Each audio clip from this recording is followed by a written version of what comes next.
Can you guys hear? Yeah. Yeah. Okay, good. Is it too loud? No. Good, because it's a recording. Oh, good. On that note, hello. Welcome to Kill the Bottle Podcast. That is more, a.k.a.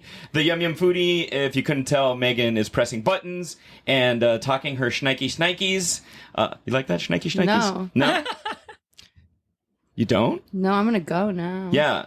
Megan was late today because she was eating a hot dog or buying a hot dog. But we'll get to that in a second. Not what you're thinking, guys. It's not another relationship thing. It is called Kill the Bottle Podcast. And before we get to our lovely guest, what are we drinking today? We are drinking some 2023 Saracena Rosé. If that name sounds familiar, it's because Megan and I got shit-faced and recorded an episode of Kill the Bottle Podcast down with Alex was the winemaker. I can't remember Alex's last name, but Alex. Yeah, and Megan, of course, was fantasizing about Alex. Enamored. I'm just making this up. Enamored. I like enamored. Enamored with Alex. Haven't heard from him since. Rosé. Typical man. Grenache Rosé from Mendocino County, not Mendocino Farms, not the sandwich place in LA. We're not talking about that. We're talking about Mendocino County up north. And anyway, so Kill Bottle, and that's what we're drinking today. It's rosé season. It's fucking Friday. I asked our guest before we started, I was like, we have some options. We have some Roussan, we have some Sauvignon Blanc, and we have some rosé. And yeah, she went with rosé. She decided not to come because you said it like that. Yeah, really? Yeah. There's a sex joke in there somewhere. Ew, gross. Yeah. No, there is not a sex joke. Megan, there's always a sex joke when you say it. Hot dog. So, in case you couldn't tell, we're having a dandy old time before we even started recording today. Our guest today is this is the part where I talk lovely things about people in front of them and make them feel uncomfortable. World-class mixologist, bar consultant, on-camera personality, because you're on camera today, so it works out. On-camera personality, but you may know her as one of the bar consultants, bar experts on the show Bar Rescue. Welcome, Senorita Mia Mastroianni. Hi, guys. Hi. I like that we're sitting down for the show because Mia's like 6'18". I'm not quite, although I always wear heels and I am probably always above 6 feet, but I'm resting gently at a solid like 5'10" and a half, 5'11". You wear it well. But that's me flat foot. So, but people always ask and I'm like, well, I always wear heels. So I'm probably pushing that 6'1" on a daily basis. But yeah. Do we do a little cheers? We do, absolutely. And I mean, your Instagram is Tall Mia. So guys, follow at Tall Mia. That's tall. If you can't spell tall, please go find another fucking podcast. Mia, M-I-A. So Tall M-I-A, as in Miami, which is where she went to school. We'll dive into that in a hot second. I had a feeling we might. We might. That's where we do the little ASMR. Oh, that is lovely. Isn't that fucking good? Yeah. Yeah, this was the no-brainer when you say you gave me a choice. I heard the word rosé. I was like, Friday afternoon, summertime. Yes. Yeah. It's rose. It felt right, and I was not wrong. No, you were not. You were not wrong. And you know what's funny is like I was on the fence between Roussan and rosé, but like the Roussan that I had selected is really like a food white wine, and I was like, no, this is something we can fucking like make something with. You know what I mean? And guys, we're in the middle of a heat wave, so this just spoke to me. Is it a heat wave? Yeah. Oh. Have you been outside, Megan? Yes. In the last few days? Yeah. I like it. Megan, how was your Megan ate a hot dog, guys? And I'm curious about... That's going to be the name of my biography. I'm really... Megan ate a hot dog. Yeah. Megan ate a hot dog and dated Mexican guys. I think that should be your biography. Just one. One hot dog, one Mexican. I guess the other ones didn't count as dating. And scene. No. A hot dog was okay for what it took to make it. Yeah, like what is that? Like 20 minutes. There were a lot of toppings. I mean, I did see it. It was cheese and not pastrami. Something with a P. Prosciutto. Cheese and prosciutto. Mozzarella cheese prosciutto. Pork on pork. On a sausage. Yeah. It's a pork on pork crime. But what... Like, at what point is too long to wait? Fucking flies driving me crazy. I'm going to eat this fly at some point. It's going to just land in my mouth. We should all have a pair of chopsticks, and whoever gets it.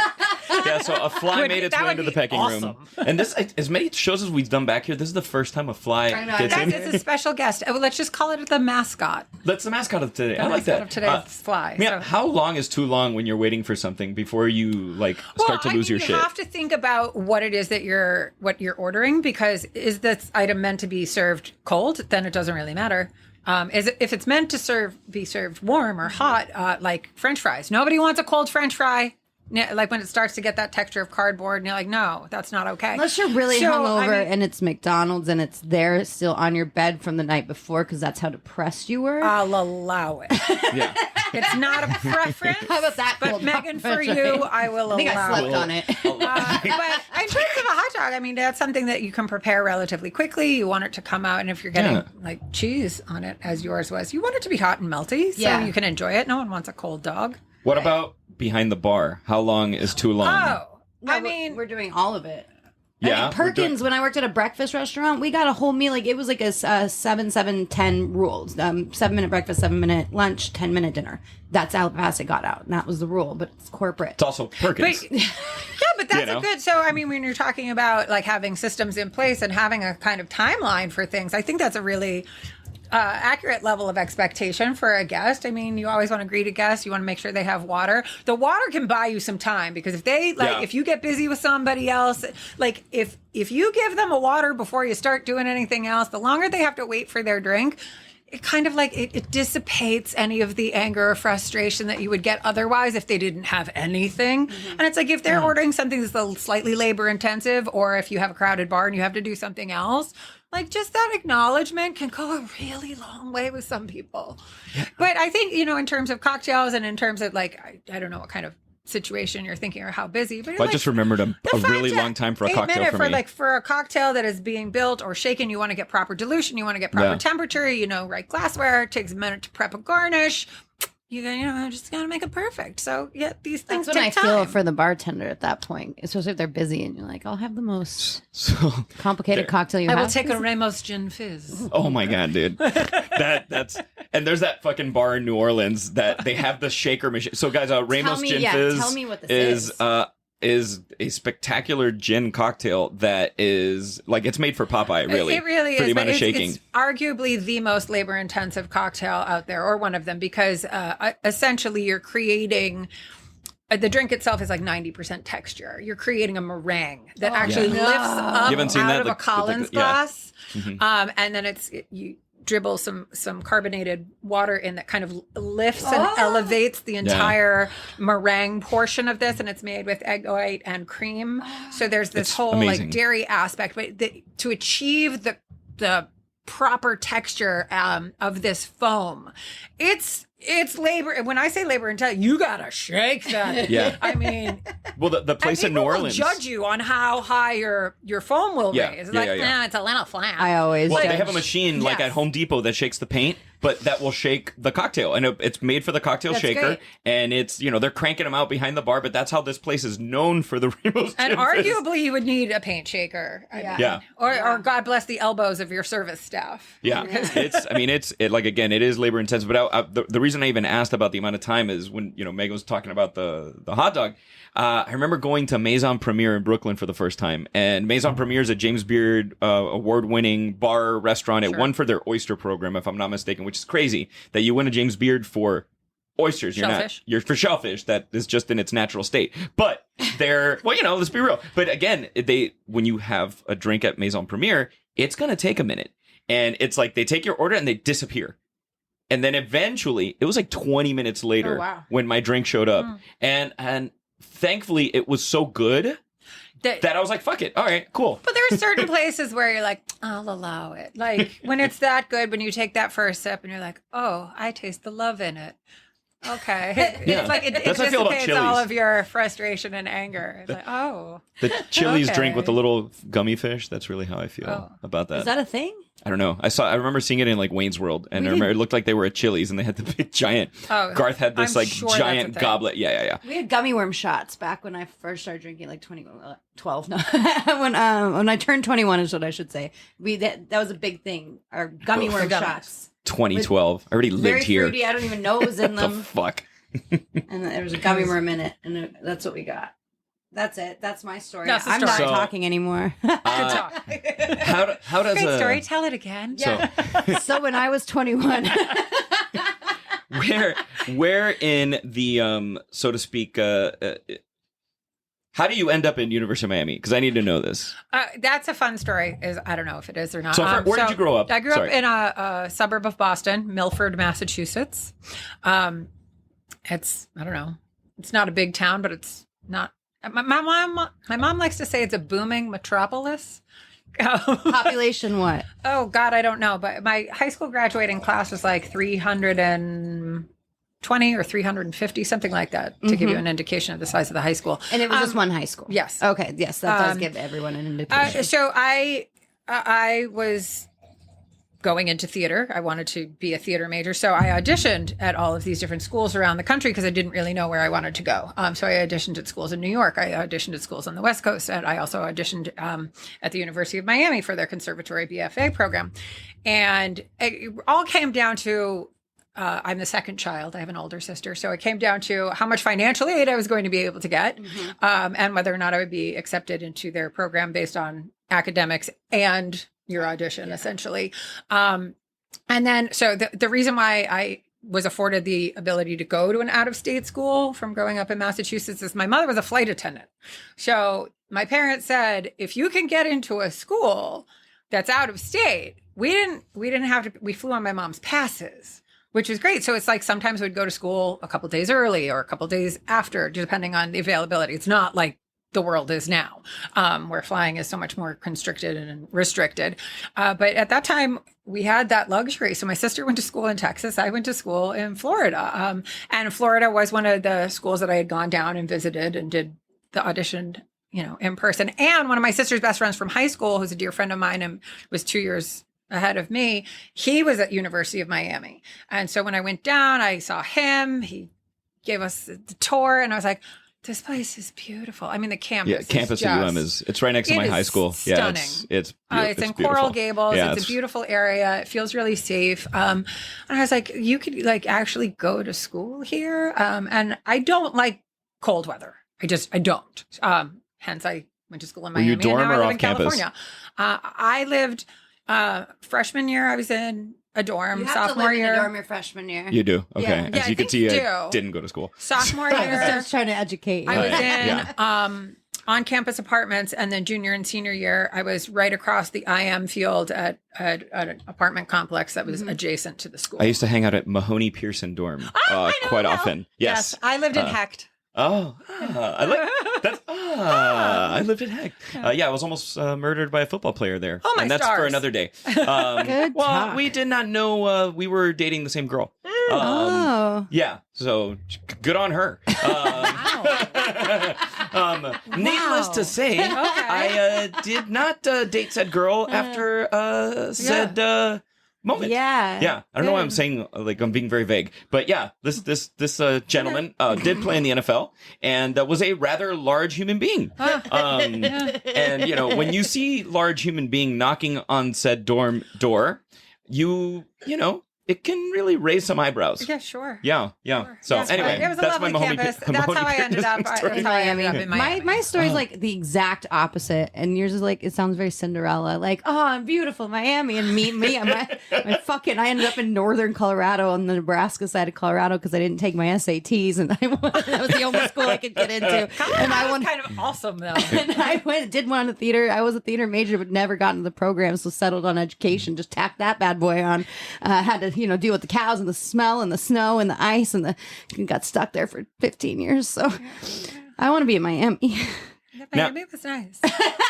That's my happy story for you guys. I'm really contributing. I'm curious, did we have a similar trajectory in the sense where I was a theater kid? That's what I ended up studying. And when I did go to school before I quit, I was studying theater. And then, here you end up doing food stuff on camera. And, here you end up doing again hospitality bar on camera. What was that? It's so strange that it was like I'd been in Miami for a while, and after school I had gotten an agent and was doing commercials and modeling and stuff like that. And in Miami? Miami. Okay, yeah. And then when I first moved to LA, I was doing all sorts of odd jobs here and there. And had an agent, was doing a lot of commercial stuff, doing the audition circuit. And then I kind of I don't know if I fell out of it. I had started bartending someplace or whatever. And then it wasn't until I got into when Soho House West Hollywood opened in 2010. It's February of 2010. I had some British actor friends who come to LA for season or whatever. And they're like, Mia, if you're going to keep doing this bartending thing, this is where you have to get it. Like, this is where you should be if you're going to be bartending at all. And I had never heard of it, didn't know what it was, like Private Members Club that originated in the UK. And they were building this house that they have one in New York, but they're building a property in West Hollywood. And that was kind of like, I transitioned from, I've had all these various bar jobs to like, this is like a thing. This was like, our training was so intense. It was like bartender boot camp for a month. Seriously. A month before the place even opened, before we started doing any of the opening the bars and, all the stuff that goes into opening a location. We were training, we were learning about history of spirits, different spirit categories, fundamentals of building a cocktail, the order in which to craft a cocktail, learning about glassware, learning about quality of different ingredients. And I was like, this is... Did people not make it? So they hired originally, they originally hired 28 bartenders. Wow. Of that, 7 were women.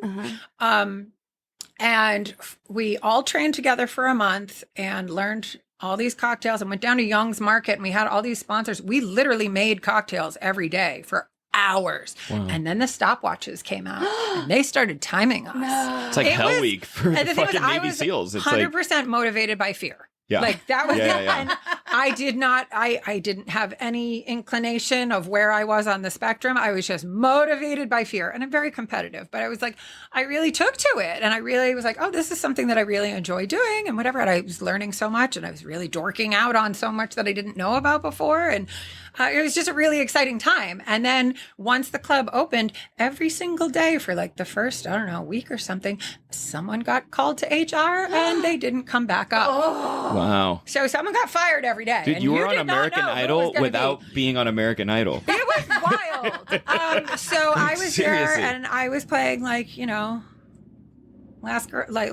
people standing. I mean, I stayed there for a really long time. Eventually I was head bartender and but Soho House taught me so much, but it also gave me the opportunity. One day, my bar manager, Chris Ojeda, who's my bar mentor of all time, who was responsible for that bartender boot camp, who taught so many of us in LA the fundamentals and the importance of technique and putting care and love and craft into building a beautiful cocktail. It's like it's artistic. It's something to be proud of.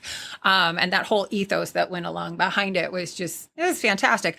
That's when he approached me about starting to do competitions. And that was never anything that was on my radar. That was not a thing. No, I'm good. No, I like the 5 o'clock shift on the main bar. I like that one. That's pretty good. I'll close a couple nights a week if you want me to. That's not a problem. Competition? No. But he really kind of got me involved in that whole circuit and being a private members club, like so many people in LA, people who came up at the same time as I did, there are all these names coming up at the same time in LA. And it was quite like an intense group of people who were really getting into it, but no one, and you'd go and visit all these bars the way we do now, but you'd know all the bartenders. Being at a private members club, no one could come and sit at my bar. I couldn't get anybody in. But no one knew who I was. So by just entering the competition scene and starting to do that and doing fairly well in this stuff, I was kind of making a name for myself. And I think that's how the show found me, was through online clips of competition. And they're like, okay, we need a girl that knows what she's doing and brings a certain level of expertise and has a personality. Well, no, I mean, it's also she can form a sentence. She can form sentences. Like, you're perfect for that. You're stoic. You're poised. You can, when you speak, people listen. And that is not something that you learn. That is something you have or you don't have. I mean, I even say that you maybe don't have it your entire life. Maybe there's a point in life where you build a confidence and then but you always had it. Some people just don't have the command of language. And I don't know. I think theater and being in that space helps tremendously. And there's definitely a theatrical element to working behind the bar. I mean, there's a safe space at the 6 feet that you're working against that separates you from your audience. Essentially, your guests are kind of like your audience, and if you don't like the group that's in front of you or they don't like you, they're going to leave. Like, they're just going to cycle out. You get a chance to get a new audience every few hours or so, the way they cycle out from a bar. And it's just fun. It's like, You can be a people person and engage and know how to do that. And it's very similar to being on camera, of like not being bothered by the lights and the cameras and stuff like that, because you're just interacting with the person. Well, I imagine being at I've been to the Soho House in West Hollywood before, and it's a vibe. Oh, and it's obviously a vibe that's evolved through year after year. They do what they do very well. But I also got to imagine it is impressive. Yeah, you have your regulars too. Like, how good is this place that people spend a fuck ton of money just to be a member, and then they spend a fuck ton of money on food and beverage, while you're there. Although I will argue that they do price the menu like fairly reasonably. I think they have a sense of understanding that these people are also paying a premium to have their membership and whatnot. And they integrated a program for, it's the most arbitrary thing, under 27. That was a thing. If you're like the members who are under 27, don't ask why they picked that age. Well, it's because like Hendrix. That's when everybody died at 27. It's like Hendrix. We both went there. Amy Winehouse. If you hit I forget what the cutoff time was, but at night, if you were under 27 and you were under 27 membership, you would get a certain discount on your food and beverages at night. So if you're in that age bracket, in that percentage of, I'd be so mad if I was old. I get my now age. These like 27-year-old YouTubers make more money. I win a discount. This is bullshit. I'm 37. God damn. You're like, what the fuck?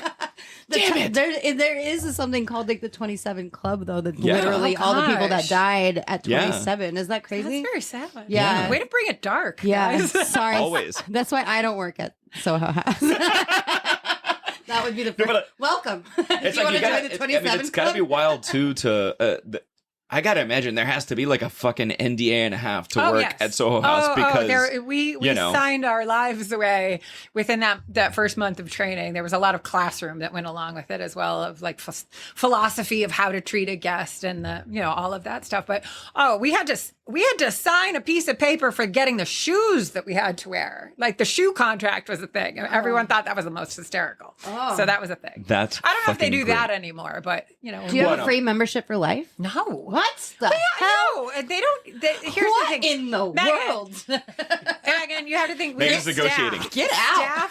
Staff is staff. Like no one, in spite of the fact that I did very well there and worked my way up to head bartender and was very well respected. And now you've been had super my own set of successful. regulars. Now you're a thing. Nobody cares. Like I had zero input. I was a bartender. So, but what's the distinction between in a place like that, head bartender and the rest of the staff?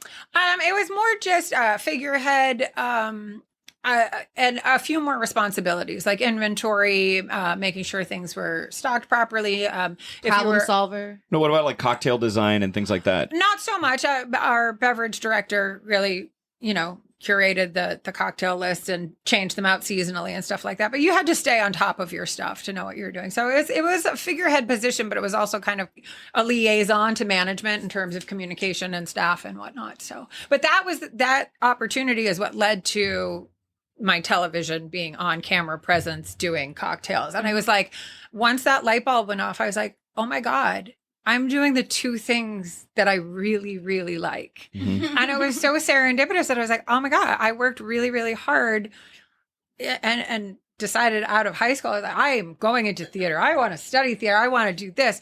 And then that kind of like dissipated. And then I had this whole other career and worked so hard to be very good at what I did and learn the craft and learn technique and be very competitive. And then when they both combined, I was like, is this real? Yeah. I love that though. But it also came like second nature that I got to like teach the skill. And I think that's one of the things that I excel at now, of being able to communicate to someone who doesn't know, even if they've been bartender for like over 10 years or something, but no one has properly taught them, approaching someone where they are and not belittling them or not making them feel embarrassed but getting them up to speed and kind of paying forward the training that I was so fortunate to get, just as a kind of like a fluke that I got hired at a place and was given this training that's something I can pass on. Well, you have this, let's say watching you on the show, there is this lovely, firm, nurturing aspect to you because you're very nurturing, but you're also firm. And I think you have to be. Absolutely. And that's a very unique quality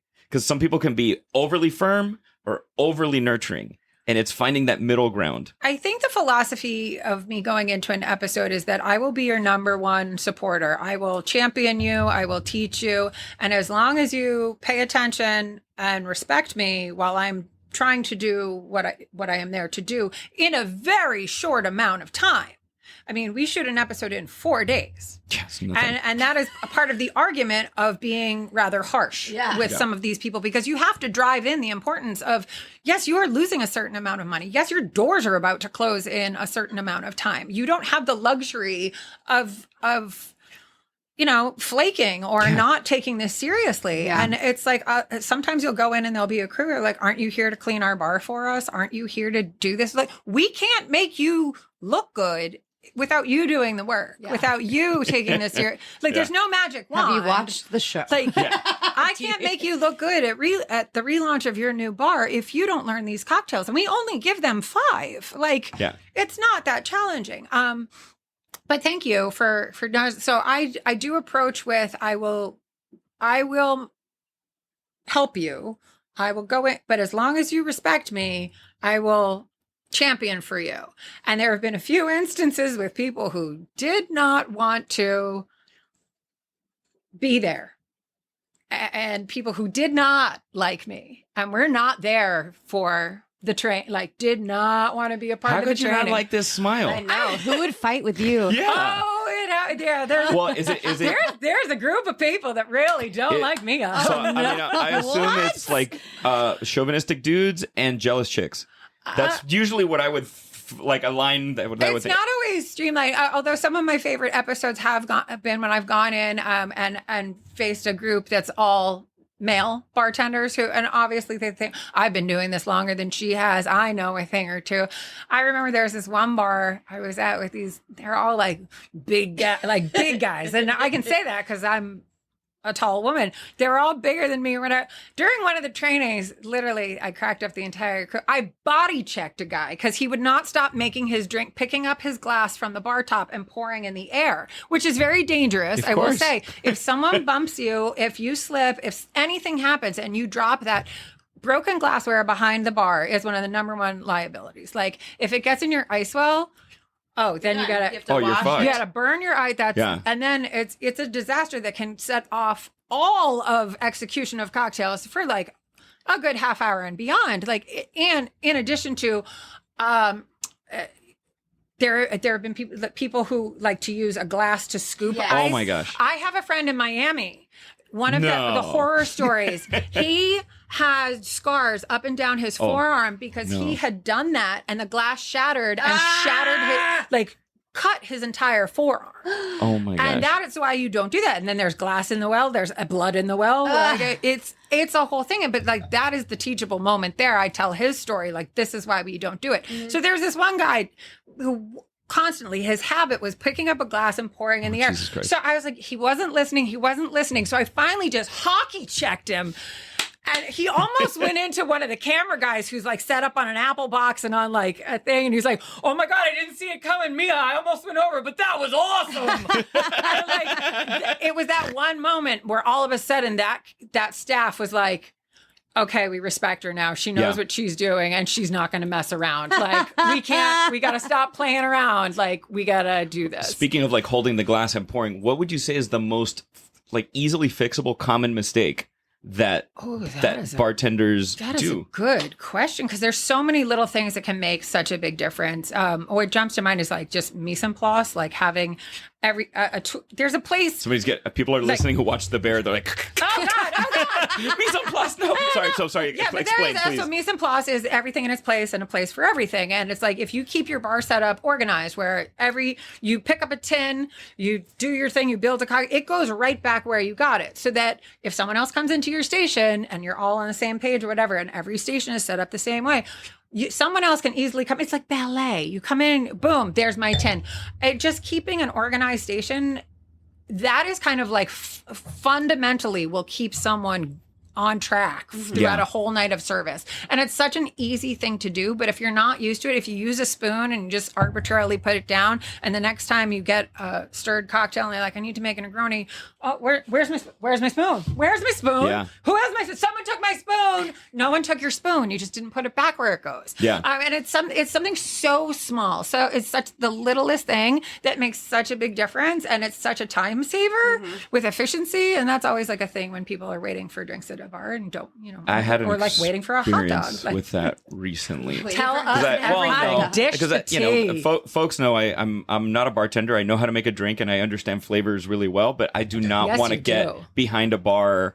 I just don't want to do it. That I don't like people enough to want to do that. I'm brutally honest about that. I like being on the other side of the bar. Yeah, I prefer being on the other side of the bar. Preferable. And but that's also why I have so much respect for bartenders, because I could not do that job. I did it for 10 years. You're so great with people. I am great with people until I'm not. Yeah. Yeah. I will get fired in 2 seconds. Yeah. Because Really? I will tell somebody to fuck off. I don't have it in But you're me. so charming, Eddie. I don't. You're not I'll asking to do anything. I'll be charming in the way I tell him to fuck off, but I'll tell him to fuck off. But anyway, so I was in Venezuela, and we were there with a brand brand tour. I was just there a few weeks ago, and they set up this cocktail competition for us, which I really did not want to participate in, to be brutally honest. But I just wanted to enjoy myself. But anyway, neither here nor just there. have fun with that, especially if a brand brings you and they're doing a thing. You gotta participate. I begrudgingly participated. Okay. But I went in with the intention of doing just good enough to have it be drinkable, but get knocked out in the first round so that I could just enjoy myself. You know what I mean? Let's be real. That's what I wanted to do. Really setting those goals. Oh yeah, High standards, high goals. That's not my thing. I couldn't care less. Understood.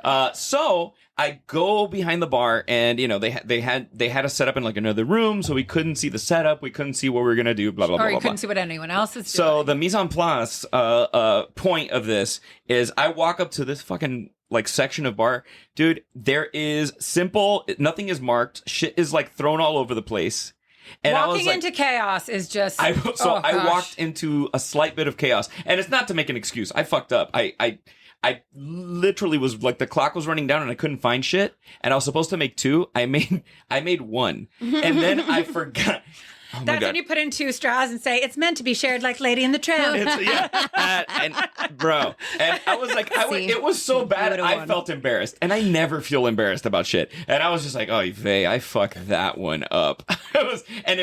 But I did feel that it is so important to at least have the base of where stuff is. Mm-hmm. And that's in anything. That's when we record the podcast, to know where the mics are, to know where everything is set up, so you're not just running around like a maniac. So I get that. How is, especially in a bar, when you have these shorter interactions, you really have to know where everything is. The organization. And the thing is, like, even behind a bar or even like at this table, like when your space is so confined, when it's so small, just that organization, the eliminating of extra steps or messiness or anything like that, to just keep things streamlined and in their place. It's just an efficiency tool that chaos is my enemy. Yeah. I think, I don't know, are you the same way as I am, Megan, in the sense where the things that I can control should never be what gives me anxiety? So going to the airport, like, I'm going to get there fucking early. Oh, always. There's moments where, like, those things that I can control. And because obviously I could leave and there could be a car accident. There's obviously, there's things that you plan for the variables once you do something enough times. And yeah. And I guess that makes the most perfect, because even behind the... I love the way you said that, of preparing for the things that you can control. Mm-hmm.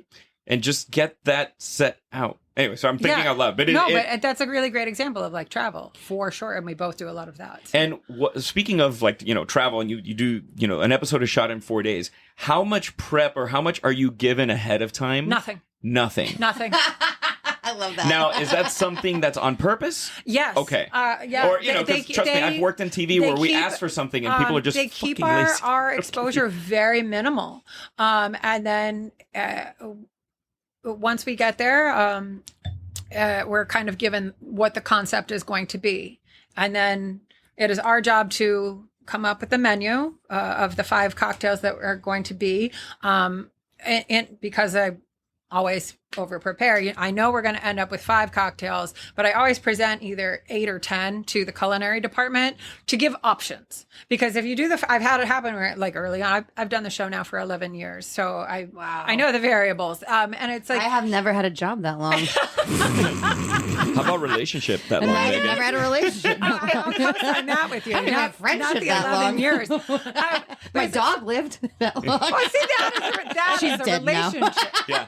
All right, go ahead. Oh my God, no, it's so valid. Yeah. 11 years. Yeah. Okay, so what happened in your first trials and errors? Well, yeah, then it was like you present 5, and then it's like, oh, if 2 of them aren't accepted, then you're scrambling. Yeah. And you're like, oh, so it's like, okay, it's not always as simple as like, well, we could put, switch the glassware and then add some ginger beer or something to stretch it, or if glassware is like presentation, that kind of thing.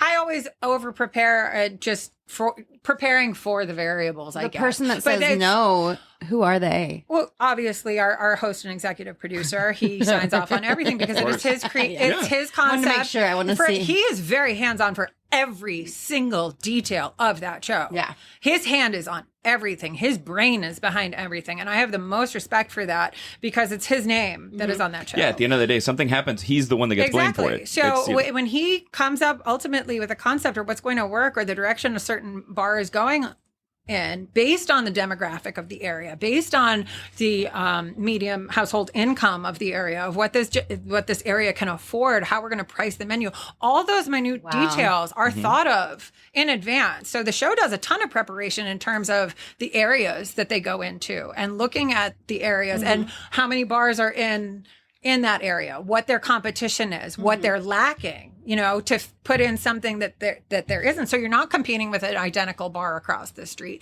So all of that it's all thought of. So it's just my job is to go in, offer up ideas for the cocktails. Everything has to get approved by culinary and by production and number 1.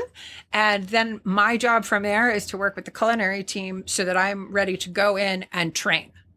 And so you see the aspect of training where you see the on-camera stuff, but arguably my favorite part of the show and why I've continued to go back as long as I have is the stuff that you don't see on the downtime of the day that they relaunch the bar. I'm doing anywhere between 2 to 5 hours of bar training off camera. Oh, yeah. And 90% of the time it's in a hotel ballroom and I train with water. So we have plastic bottles that are full of water and I do an entire bar training. I don't just train on the drinks that we do. I train fundamentals of bartending. Oh, wow. So that these bartenders can go get a job at another bar should this bar not work out. And there have been countless ones that bartenders that I keep in touch with. I have amazing success stories of people who have written to me who have the ones that I like, I'll give them my contact information. But other ones will find me on social media and be like, because I never got trained, but now you gave me a skill set. I had the confidence to go to another bar and I got a better job. I'm making more money. I'm working at a place where people respect me. I'm working at a place where they're not fighting all the time. That, all these variables that we have. And I'm like, that is the part of the job that I love so much because I get to work with the bartenders and it's off camera when they're not nervous. And it's like, if I can train a group of people in a couple of hours with water, then by the time they get behind a bar that they've never, it's the new bar, new reveal, when they have the ingredients, it just makes that much more sense. Yeah, it's like, absolutely. oh, well, obviously this is the whiskey, but if you can do it with the water, then... I was such a horrible bartender. All I want you to do now is do like some social media stuff trying to train me. We're just watching me and my horrible. How fun would that be? I'm Instead horrible. of worst cooks in America. Yeah. Megan trying to make a drink. Cooked and served at a place for 10 years in Colorado. Fucking horrible at Well, it. can I share my crowning achievement, my favorite success story? Please. I think it might have been in Colorado. I could be wrong. A lot of the cities meld together, but this was within the past 5 years.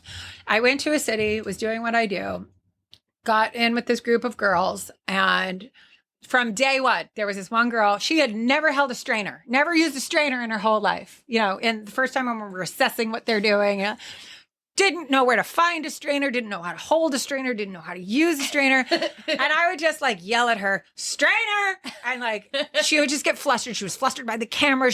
I made her nervous, just my presence. She's like, no, you're so nice. You just make me nervous. I'm like, I totally get it. I'm just here to support you. So once we did our training, our water training, our off-camera training, and sometimes it's better to work with bartenders that don't have any experience or are super green because you show them the right way to do it. And after handling, you don't break the bad habits. Exactly. You teach them good habits. So you're starting from scratch. Yeah. And she was very interested, and it wasn't like she was picking up stuff immediately, but you could tell she wanted to work at it. She wanted to get better. She wanted to do it. And I was like, yes, girl. Yes. Okay. And by the end, she still, at relaunch, I was still yelling, strainer, but she was laughing. She was having fun. You could tell she was into it. We leave, show wraps, whatever. She's the first one to reach out to me. She's like, I just want to thank you so much. She said, your training. She said, you have no idea. You have given me a new skill set. Great. Thank you so much. I love it when I hear good feedback. Great. Month goes by. It's very disappointing, but everything went back to the way it was after you guys left. Like, that owner came back. He's still drinking. The girls are fighting. This doesn't feel good for me anymore. Like, this isn't working. And she's like, but because you gave me confidence, she said, I just went and I applied at another bar. Yeah. And so she got this job at another bar and people loved her. She's got a shining personality. To know her is to love her. And she's like, I'm still learning, but they're like invested in me learning their cocktails and they understand that I've been trained, but this is different. Then she messages me down the road. They've just made me their social media manager. I'm taking care of all the social media. I'm posting the cocktails. I'm posting the food. I'm doing all this stuff. This is amazing. And I don't hear from her for a couple of months. Then she writes back to me, Mia, you're not going to believe this. I'm devastated. The couple that owns this bar just told me they're going to sell it. This is my home. These are my people. I don't know what I'm going to do, but I thank you for giving me everything. And I don't know. 2 weeks later, Mia, I've decided I'm going to buy the bar. That's awesome. Yeah. I knew that was going to happen. That's great. I bought the bar. Not only did she buy the bar, oh my God, the bar is now thriving. Oh, that's She awesome. has created events within the community. She's getting people out to support. Then she wrote me another message, Mia, for the very first time in my life, I just bought a brand new truck. I have never had a new car. I have never been able to support myself in this way. Then, Mia, I'm engaged in a healthy relationship. Stop it, Mia!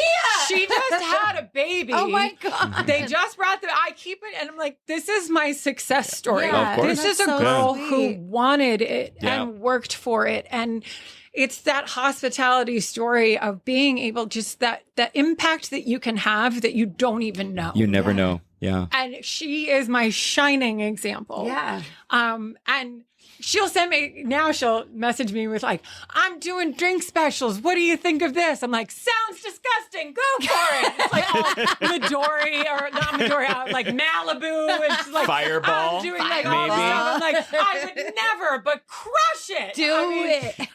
It's that kind of thing where it's like, it might not work at a craft bar that I would work in, but for her demographic, for what she's created there, for the community that she has, the staff that she has created, it is working. Yeah.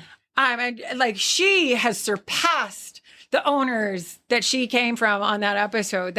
She came from such a dark place, and it's so inspiring. Like, I'm like, damn. I know. I feel like, now I feel like I haven't done shit with my life. Stop it. Yeah. I'm so proud of that. That's really cool. There's little stories like that. She's my shining achievement. But there's little stories where bartenders will reach out and be like, I got a better job. Like, and it's like, because you're trained properly. You never know. This is such an industry where you literally can just be thrown in and you don't know it's also anything. an industry where you go into a job interview and it's like you give a resume on paper. Like, if you give a resume on paper, you may or may not have lied about places that you work and people may or may not check up on. But do you put someone behind a bar and say, make me a Manhattan, a Mojito, and a Cosmo just to see if people can do it? No, it's like, on paper, you're great. Then you get someone behind the bar who doesn't know what they're doing and you're like, oh no, but I'm stuck with them now. I do feel like it's an industry that like you wouldn't have a receptionist and just put her on an office desk and just say, go.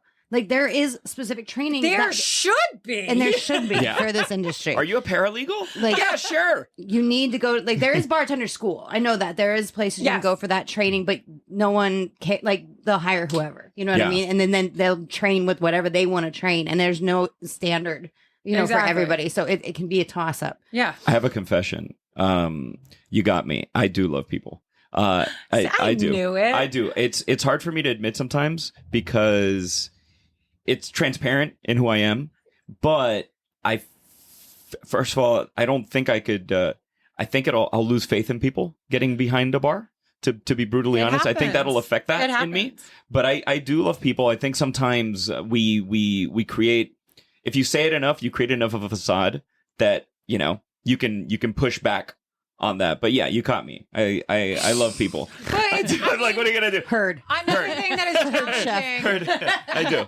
I love people. See, he said it. Eddie loves people. I do. But that is a very challenging aspect of this industry where people have been front of the house. It's not just bartenders, it's servers, front of the house staff. If you're dealing with the public day in and day out, 5 days a week, and you're going to see the best and worst of people. Yeah. Mm-hmm. And when you see the worst of people more frequently, that's kind of going to crush your spirit sometimes. I thought you were going to say moron. Morons is what I'm saying. You almost said moron. You almost said moron, and you stopped. She would never. I wasn't even thinking moron. Eddie.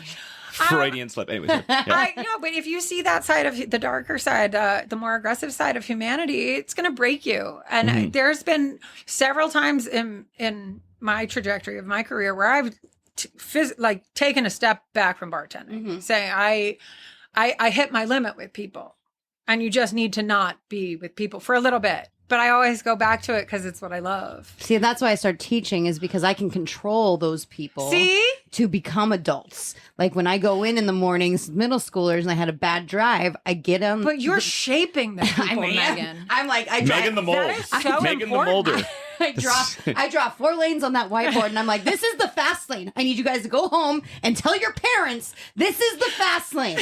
I get to do that, and I get to yell back at them. That's the difference between bartending and teaching. That's the only difference between teaching middle school and bartending. Drunk adults and middle schoolers, same thing. Very similar. Same thing, except I get to yell at the customers. I do get to be a dick to the customers. That's your controlled environment. Yeah, it's very nice. But I mean, it's also it's so important. Like you're setting boundaries for kids that don't get boundaries sometimes in other aspects of their life. Yeah. So I get to teach them to not be dicks. I do enjoy that. I try very hard to strive for that. You're creating people that I didn't. Hopefully, creating caring people. Yeah.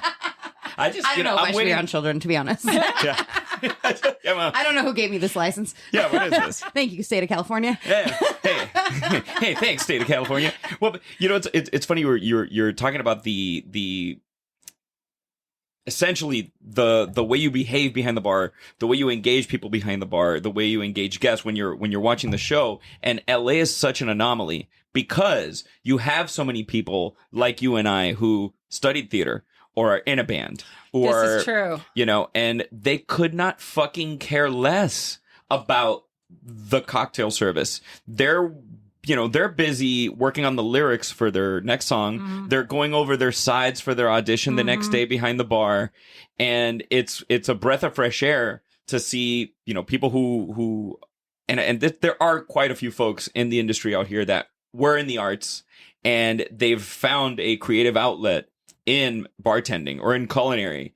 And the stuff they come up with because they already have that creative state of mind. Creative element. They look at things a little bit differently. Like I look at an example for me is like Dave Grohl. Dave Grohl didn't study music.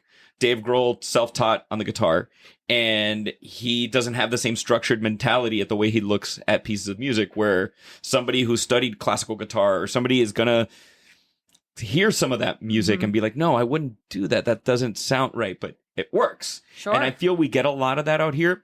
Which there... is not to discredit the people that are not. No, of course not. 10 toes down in service industry. Right. It is not for everyone, and not everyone needs to make a career of it. It's a great transitional career. It's a great side career for people that just want to work a couple nights and have a supplementary income. They don't necessarily have to execute on the same level as the people who are committed to working at a craft place, at a Michelin star place, at a James Beard nominated place. Like those, you're looking for the people who are dedicated to the industry.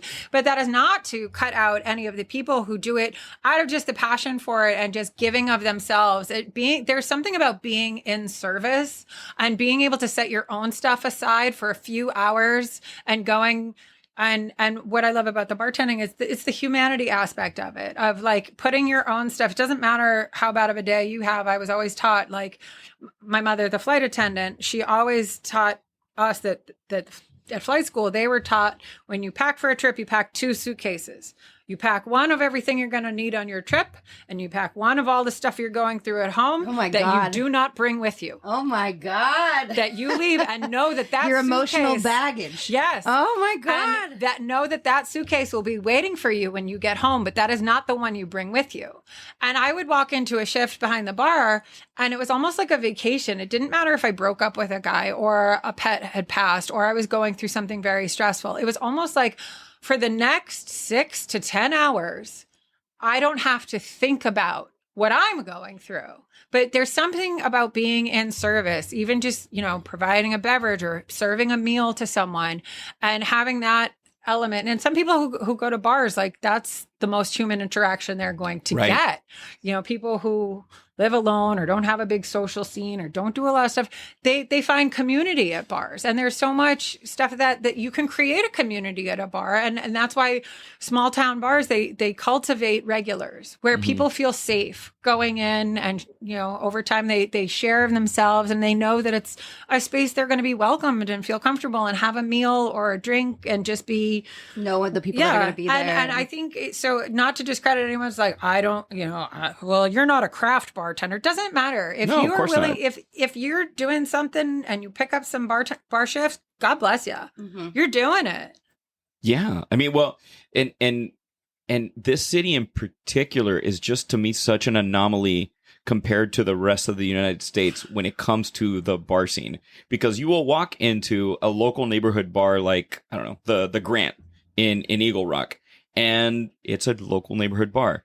But the pedigree of the people that work there have worked at some of the most spectacular bars in other places in the United States. So all of a sudden you order a drink there and you're like, whoa, that is the best whiskey sour I've had in Los Angeles. Yeah, and I'm in the middle better than it should be. This is or then you'll walk into a place that's been corporately trained and it's great, but it lacks nuance, or there lacks something special in it. How do you feel about the bar? And the reason I'm saying this is because I have an example of it. There's a bar here in Pasadena that the drinks are phenomenal. Like, the execution is great. The showmanship of the cocktails is great. Each cocktail has a very specific glassware. Some of them will be like the smoke and mirrors, and it comes with a mirror so you can stare at yourself while you drink it. There's like all this like crazy shit, but the drinks are actually great. You have no interaction with the bartenders. There's no bar. They're all behind an area making drinks. You could see the back bar, but there's no stools, and you lack that. And I miss that. Okay, I can see both sides of that, because on nights where I would work service well, I often wished that I was in a room or a cupboard. You wished you were 5'6" or 5'5"? No, when your job is service well, and service well meaning you're the one making all the drinks for all of the tables in the room. Your job is not to interact with the bar guests. Right. Your job is to take care of the tickets. Gotcha. And on some nights, if you're working a room that can accommodate 300 people, Soho House, people will come up to you. If your job is to work those tickets, I would often wish I was in a side room that just did tickets. Like yes, that where would it's make like sense. Because even just someone coming up to ask you where the restroom is, it's a times like, don't bug me. I just like, I can't come up for air. I'm doing something. I'm 7 stirs in this martini, for fuck's sake. Don't make me lose count. I'm trying to focus. So I understand that, but I love, oftentimes if I go with, just one friend or something, if, a table is going to be a little bit of a wait, the question, do you want to just sit at the bar? I always want to just sit at the bar. I always want to sit at the bar. I always want to just sit at the bar. Not with a group of 4 people where it's like, if we're too spread out, you're not going to have a conversation. But if it's you and 1 friend or 2 friends, 3 I think is my max.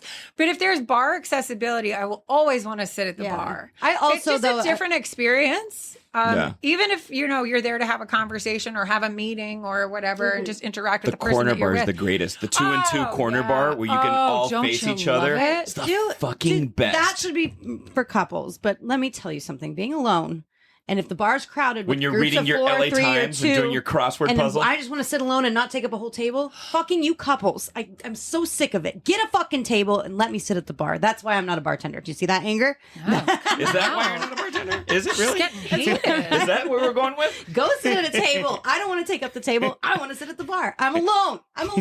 Yeah, I think there's something to be said for there's single seats. Yeah, at the bar. Yeah, for sure. I'm just saying. You're not wrong. That's my jam. This is why I'm not in the service industry. Do you have a go-to drink order? No, because it always changes. It changes on time of year.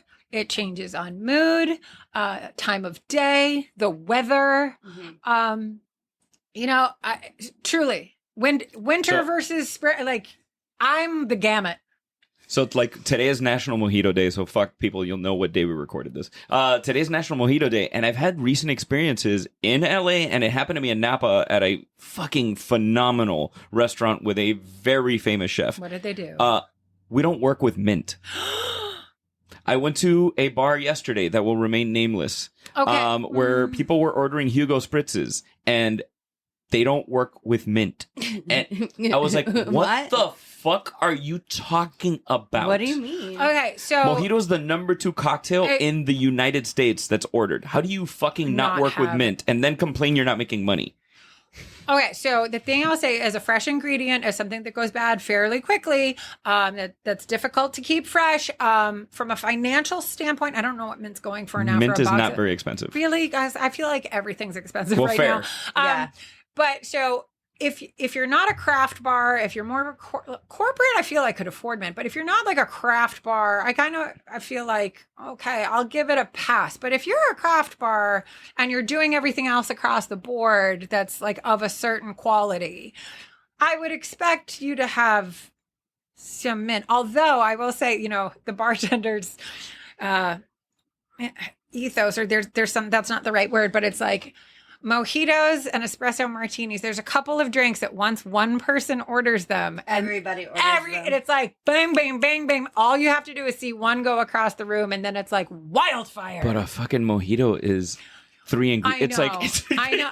I'm not fighting with you on this. I'm just saying, I'm playing devil's advocate, and I don't know the price of mint right now. It is a very delicate, it's a fragile ingredient. And sometimes even when you order mint, you'll open a box and it's like if it gotten too cold or if it accidentally got frozen, you're going to have a box of brown mint that you can't use. It's temperamental. Yes. Perfect. Temperamental. Ironically, Megan knows what herbs are temperamental. Look at that. What else is temperamental? Our herbalist. What song did you listen on the way over here? Oh, God. Kill the Bottle podcast. I'm embarrassed. Yeah. Well, I was doing a musical theater medley. Yes! Oh, my God. Well, we just said we're all theater kids. But I had on my mix station, like a mix station. That is my show tune station. Because I had already hit too many skips on one of my stations, so I had to switch to a different thing. So I ended up with musical theater, which is never disappointing for me. I also have a curated station for yacht rock. Absolutely. I saw a great yacht rock band 2 days ago at the Dresden, and they were fucking great. I live over there. Boo, I did not know I was going to end up at the Dresden. That's usually the story at the Dresden. When you don't know you're going to end up at the Dresden. So, guys, quick list of a couple bars that I love in LA right now. Real Charmer in Virgil Village, which right now they're just doing such a fucking great job. Kayla and the team over there, you guys are fucking badasses, for real. They're just... Shout outs. Yeah, I'll give a shout out. And then I was there, and then I was with a buddy of mine from Spain, and we get really loud when we start talking Spanish at the bar. And I always have to tell everybody, like, hey, we're not arguing. He's from Spain. It's like I have to tell her, like, we're not arguing. This is a friendly conversation. This is a friendly conversation. And he's like, I want to go for one more. And I'm like, all right, well, fuck it. What's right? Yeah, Dresden. And then I showed him Mirate, which, of course, is it's one of the most beautiful places, I think, here in LA, especially. Have you been there yet, Megan? Have you heard of it? It's all like Mexican ingredients. Sorry, I forgot we were doing a podcast. Okay, no, fair. Sitting back and nodding. Sorry, no, I have not. I'm like, have you heard of this? And Megan's just like, I'm like, have you heard of it? No. Okay, thank you. What was I thinking there? Have I ever done that? You were relaxing. Megan was like chilling in the conversation. Yeah, Megan. No, she was not. So yeah, I ended up at the Dresden, and yacht rock is my thing. I mean, it's also I grew up. Did you? Yacht rock were you here? And did you ever go to old school Dresden Room when it was Marty and Elaine? Yes. So may he rest in peace. May he rest in peace. But one, and I don't know if Elaine is still with us. I don't know. I don't know if Elaine is still with us. Do you know what we're talking about? So the film Swingers, which is one of the most impactful pop culture pieces of art that encouraged me to move to Los Angeles, was that movie. If it wasn't for that movie, I wouldn't be sitting here right now. I think they filmed some of it at the breakfast place I go to in Hollywood. Yeah, at the 101 Cafe. But that place is it's now something else. Yeah, it's now something else. Okay. Yeah. And that's right. It's still really good. I went when it was the 101. I used to go all the time when it was the 101. Same. And it would be like late night pancakes. Oh my God, it'd be like Johnny Knoxville. Oh, it'd be the most random assortment of people. It'd be like Johnny Knoxville, Serena Williams over there in the fucking corner. It was the most random shit. And they're all eating pancakes at like 1 in the morning. Because that's a great thing to do. It didn't matter if you were getting off of a shift and it was still open and you needed something to eat, or like coming off of drugs. Coming off of like a night of drinking with your friends and needing something to eat, or like 101 delivered. But when I first moved to LA, Dresden was... it was in the area or the neighborhoods that I was willing to go to, but I have friends that live over there that it was like, oh, we can walk to it. The Dresden, made it very easy. But there was this couple that were staples, and they were featured in the movie Swingers. They're singing "Staying Alive" in Swingers. So it was an epic couple. Now they were known as Marty and Elaine. Mm-hmm. Marty was the gentleman, and Elaine was Elaine. And she made their costumes, which could only be translated, I'm going to try to paint the mental picture, as like swanky silk pajama sets, but they always matched. They were like goth ABBA sometimes, is what it looked like. It was really cool. Elaine had jet black dyed, a giant head of hair. She's amazing, and not only did she play the synthesizer, not keyboard, not piano, synthesizer, she would also bust out the jazz flute. No. Oh, it was a gift. Oh, that was the greatest. Yeah. Or wait, who played the drums? Was Marty the drums? Marty. Yeah. And Marty was behind the drum kit and singing. It was, I went there on one of my birthdays. I have a photo of me and Marty and Elaine. I have one of their CDs. Not that I have a CD player anymore, but I have one of the Marty and Elaine CD, which does, I believe, feature the Stay Alive. Oh my God, that's so funny. If you had been there, you know it. It was great because he would sing that part of Staying Alive, but run out of breath and be like, Staying Alive. It was like he would hold the note and that part for like a solid 8 minutes, and it was like so long and awkward, but the whole room was there for it. It was like, there was a sense of community. It was great. I want to take you back to Miami for a hot second. Yeah. If you could go back in time and pick your perfect day when you were, let's say, not when you were in school, when you had already gotten out of school, you were auditioning, you're modeling, you're living in Miami. Where are you doing breakfast, lunch, dinner, and where are you going to have a drink? So I do remember I had a fabulous apartment, fabulous roommate, one of my dear friends from college. He was a year ahead of me. And we reconnected after I had graduated and decided that we were going to be roommates. And we were Will and Grace. Oh, hell yeah. We were. He had a Cocker Spaniel. I had found a kitten on Lincoln Road. And every Friday, we would make Cosmos. And that was spectacular. So I think in terms of what I loved about Miami and living on South Beach was that everything was walkable. Mm-hmm. Like I didn't have a car. I didn't need a car in Miami. If you needed to go a distance, you took a taxi. That was, I mean, there wasn't Uber when I was there. Uber, yeah.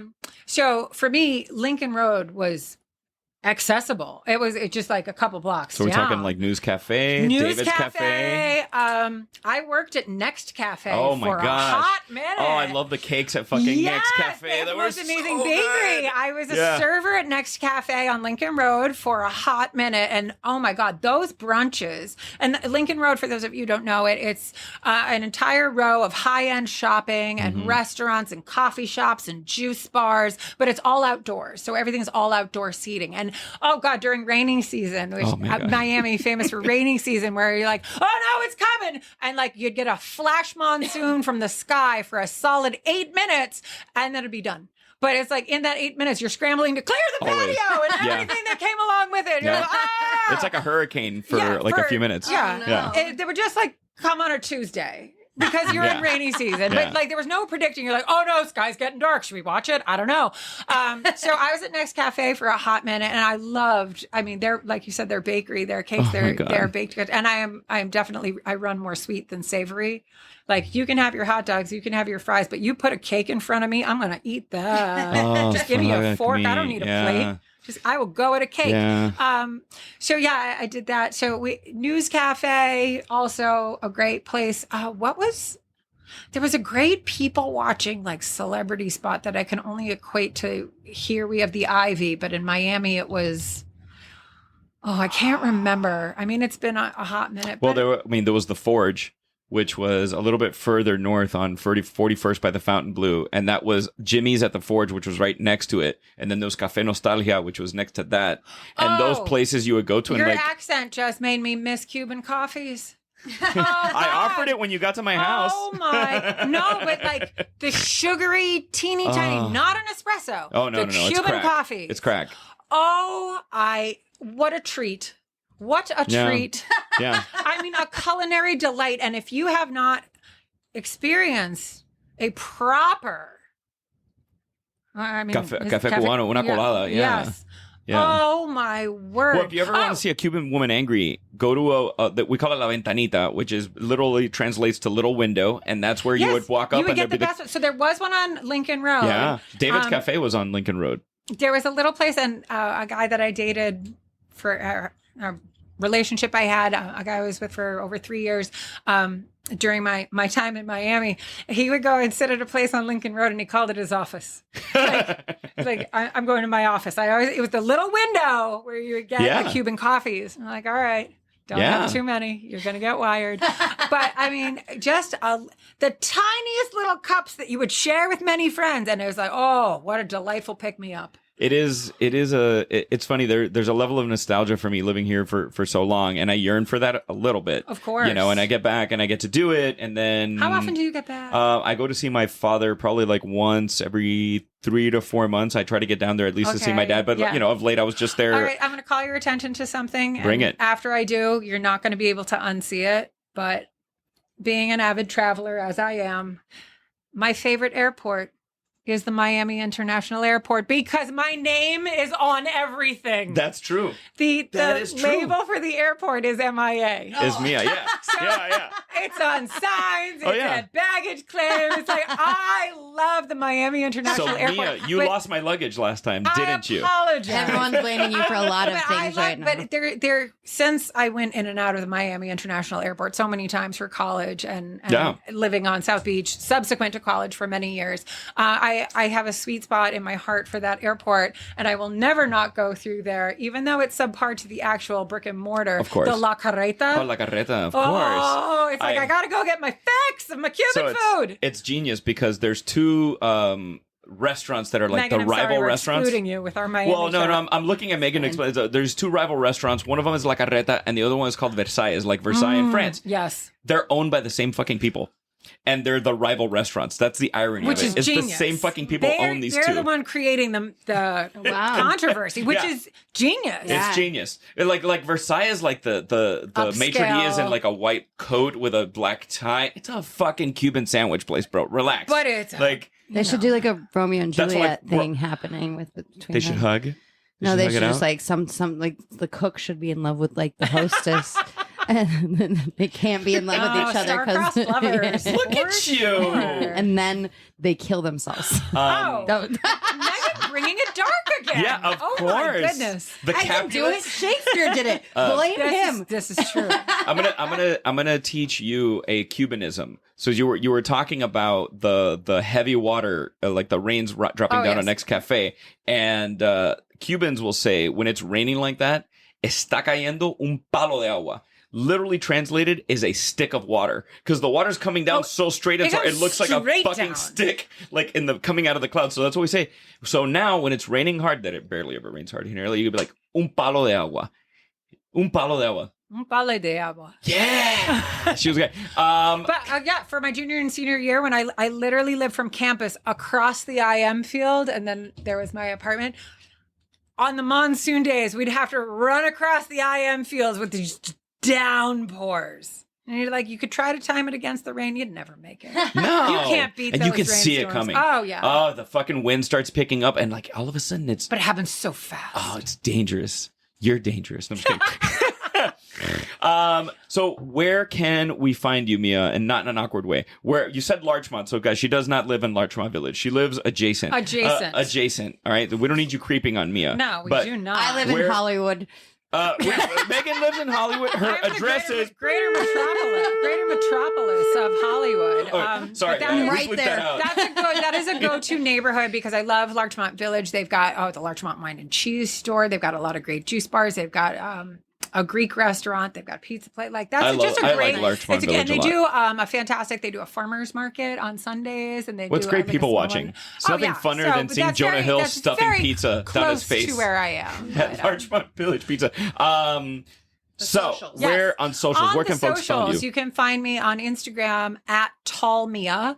On Twitter, I'm at tall_Mia because I couldn't get the other one. I know, I hate when that happens. There is, I think, a Facebook page, but I don't really utilize Neither that do so I, much. yeah. And then there's also Bar Rescue where people can see you on Paramount Plus. on Paramount Plus, absolutely. And we have such a loyal fan base. It's incredible. And they do marathons on Sundays, and I'll get random tweets and DMs from people being like, I'm watching this episode and you're on. Or I have so many of our friends now that are brand ambassadors that travel, they'll be like, I can't be in a hotel room without seeing you. Yeah. And they're like, I miss you. It's the only time I see you. But that's us with our busy schedules and what we do. So I have to say, I was one of those people in Colorado. If you would have told me 10 years ago that I'd be sitting like at a table with you, I would have been like, what? Fuck you. That's not going to happen. That's not no, for real. Like, you know what? I'm going to sit on her lap. There. I know. I can't even. I would sit there and watch. Get off of her.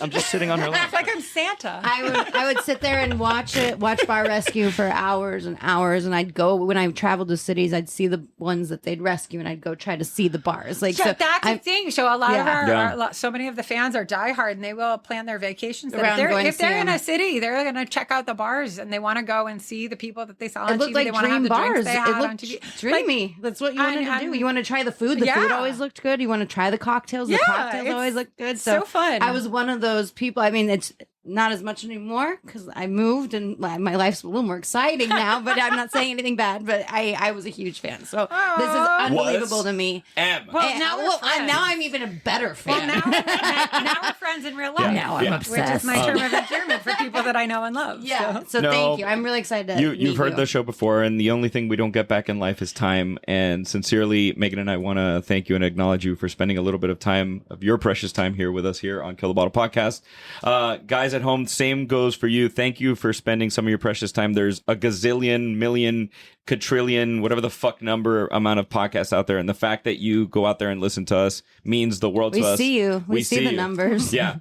So please like, rate, review, subscribe. Please Smash follow. that like button. Yeah, it's like a YouTube channel. Smash that like button. I'm going to go sit back on Mia's lap, but we will see you next week.